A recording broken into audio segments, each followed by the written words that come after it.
Hello there everyone, nubkeks here, welcome back to Nub Raids, and today, as always, we are going to be breaking down the Fusion event calendar for the current Fusion that's just started actually in-game today. It is the Morrigaine Fusion, who is for Halloween 2022. So, let's take a look at this one.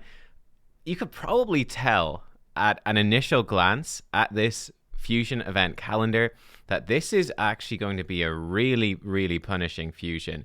One thing that stands out to me immediately is this. There is no extra epic up for grabs at all, right? There are 16 copies of the rare, and you are going to need every single one of those if you want to complete this Fusion, right? You got to collect all 16 rares, get them all up to level 40 ascended, fuse them up. It costs, I think, 300,000 silver to fuse each of these. So about, what, 1,200,000 silver to fuse the 4 epics. They need to get up to level 50, 5-star ascended, fuse them up into Morrigaine for 1,000,000 silver. I think this is going to be very hard, and we're of course following hot on the heels of the Morrigaine fusion, which was also a traditional fusion. You can see this one did have an epic involved. So if you did Morrigaine, you might find this one quite tricky. Let's just put that out there at the moment. It's quite shocking, really, that there's no epic up for grabs as a bonus. But, we shall see. I will say, right at the start as well, Morrigaine, I do actually quite like her. I think she's actually a really solid fusion. She's a very good speed booster champion. If you do not have a top-tier speed booster like Lysandra or Lady Kimmy, she could be very, very helpful for your account. She's going to be helpful in Arena for like the early mid, even part of the late game. She does fall off more end game, but she's still really solid for Arena.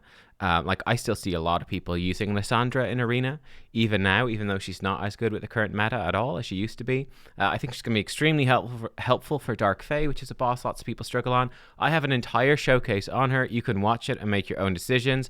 I actually think she's a really solid fusion, but it's just it might be very, very difficult to get her depending on where you are in the game. Let me also, let's get this out of the way as well. Let's mention my Celiac Priest Orin before we dive into analyzing the events too. This epic is obviously going to be much easier to get if you skip the fusion. Just pick one of, 4 out of these, collect 4 of the rare. Maybe you want to get a 5th rare so you have the rare as well, just for the new faction. If you want to do that, it's all right. And fuse him up. It should be very easy then to get just 1 copy of him. Should be quite easy. And he's actually a really solid epic. He did get nerfed. We did a video on that yesterday. I've seen a couple of content creators do videos on him since the nerf, and it does look like, pre-nerf he was really overpowered, very clearly. Post-nerf now, is he still good? The answer looks to be yes. However, you will actually, need to gear him up to solo these dungeons, but he can definitely solo Dragon 25 in a really respectable time. He can do it very consistently, but you just do need, decent soloing gear. So, if you're very early or even mid-game, you might not have the gear to make him work quite yet, but you will get that gear eventually, and he's a good option. Definitely good option. Not too far behind, really, I think.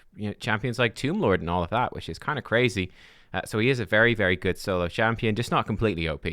Where before you could put him in terrible gear and he'd solo it literally no problem. It was kind of ridiculous. But anyway, let's dive in here. Let's actually look at this event and what we want to look for. So we've got a really, really tough start here. But let's talk about shard events first, because that is probably the most important thing. So we've got Champion Chase, and then we're going to have, Summon Rush next weekend as well. So these are usually the biggest barrier to anyone coming in. And this one here is going to be at 2x Sacreds, right? So 2x Sacreds, which is going to be hard. Because then with the Summon Rush, as we know, Sacred Shards are really good to use for Summon Rush as well. They're one of the easiest ways to do it. So we'll see. And this is something that can help you make your decision early on as well, is that when this, when this Summon Champion Chase event, starts off tomorrow, you can see how difficult it is going to be and see how far you can get with things like Fragment Summons, right? Fragment Summons can really help. Each of these is going to be worth, it should be 250 points, I think, for an epic. So that will help if you've got any login champions, any other Fragment champions saved up. That can certainly help. But I expect this to be difficult. If you're trying to complete these both with mostly Sacred Shards, that gets very intensive. The Summon Rush, let's be pessimistic here. I used to say 3 Sacreds. I'm now going to say you probably want to have approximately 4 Sacreds, about 2,000 points worth of Summon Rush to actually get, just get the 1 rare out of it, would be my expectation. looking initially, basically, you can look initially at these events that are live in game right now, and the values, 9,000 for the second rare here in champion training. This seems to be very much in line with the Morrigaine fusion, right? 4,000 for the rare in artifact enhancement. So very similar to the Morrigaine fusion, and the Morrigaine fusion is quite difficult. So I'm expecting about 4 sacreds to get that rare out of Summon Rush. You can obviously do it with other shards, but it's more difficult. So you're going to need lots of shards for that, and you can only do Summon Rush with shards. Champion Chase, you can do with, like I said, Fragment Champions.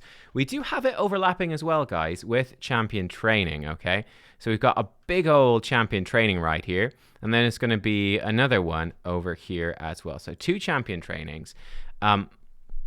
This first Champion Training, like I said, it is overlapping Champion Chase. So this is something you can do, when you're grinding through campaign, you do get the occasional Champion drop. You're probably going to be popping lots of your green shards to get food to feed up. So that's a valuable thing to do as well. That can get you, again, just a few more points, right? That can get you just a few more points. So factor that in as well, right? Factor in on grinding campaign, grinding through green shards, leveling up lots of food, champions, building that up. Because this is a big champion training event, and that can help with that too. So that's something to watch out for. Roughly speaking, if you were to do this with shards alone, I think it generally works out as something like 9. I think it's 8 or 9 sacreds, depending on luck, to actually complete this champion chase. It's quite a lot. So, 12 sacreds in total, potentially, for doing this. It is a lot. That's a ton of shards, considering a guaranteed champion now is typically 15 sacreds, using, let's say 13 if it's 9. 13 shards for this. It's a lot. It is a lot. So definitely watch out for it. Now, checking out this as well here at the start. So we've got champion training with two up for grabs. We've got artifact enhancement. We're also going to have Fire Knight, right? So this is fairly intensive in terms of your energy. Okay, so Fire Knight. In terms of the dungeons, it's going Fire Knight, Spider, Dragon, and then we are finishing with the Ice Golem. We do have, alongside that, we do have Dungeon Divers as well.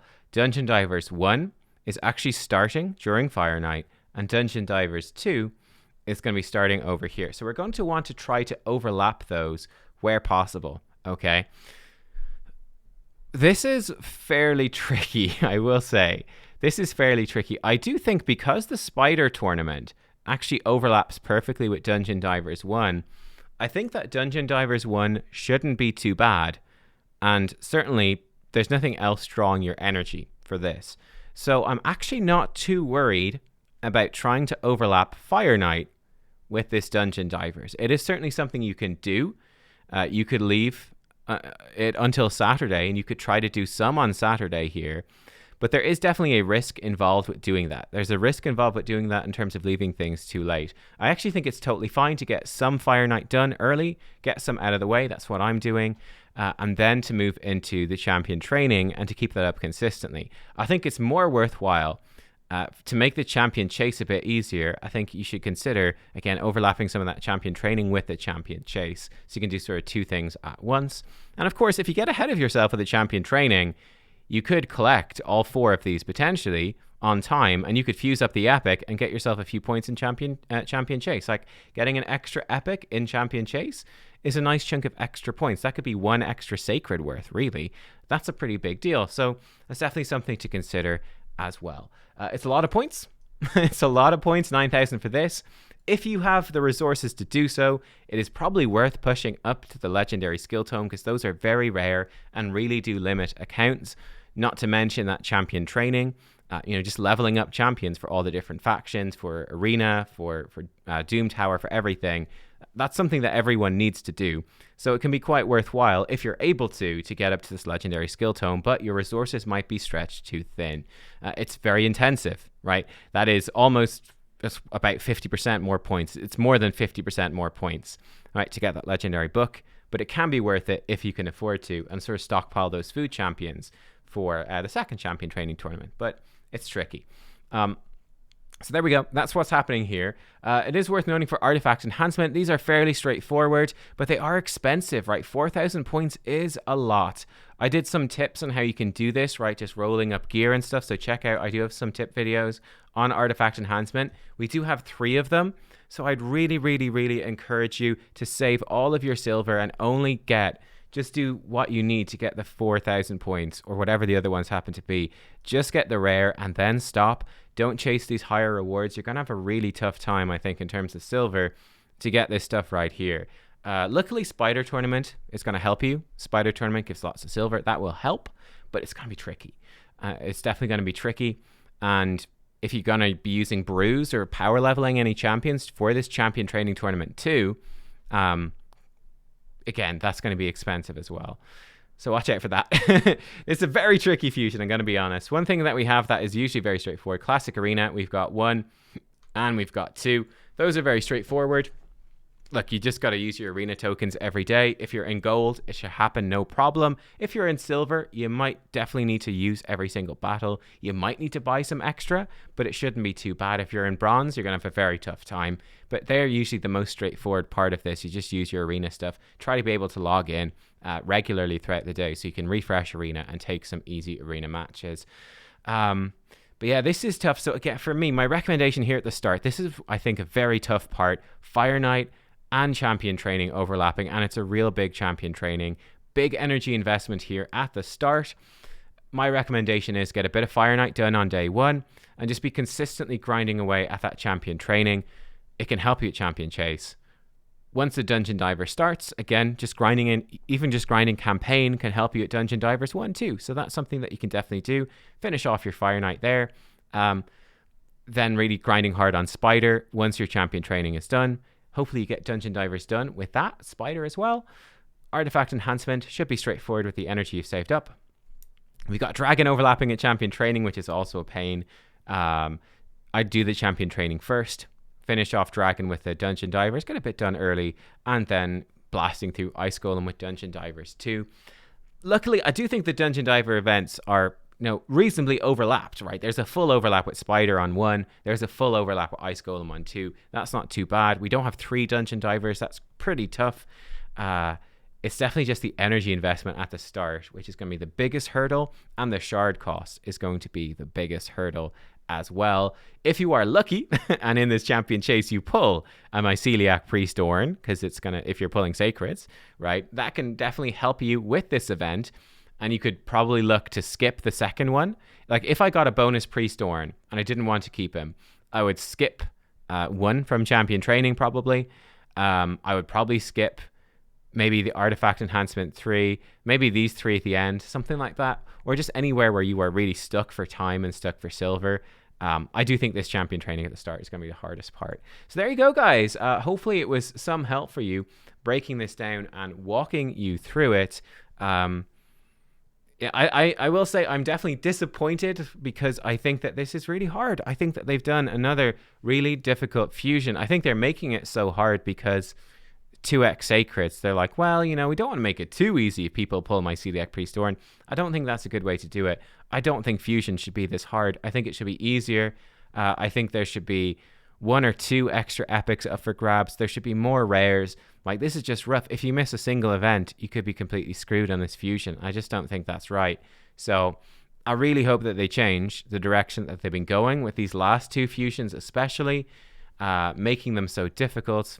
I think it's bad. And it's a pity because I think both the Epic and the Legendary are really fun champions, really great for new accounts. They've done a great job designing these champions. Well, apart from, the balance issues on the Epic. But man, the events are just punishing to get into it, aren't they? Right. Well, there you go, guys. Hope you enjoyed, and I'll see you next time. Bye-bye.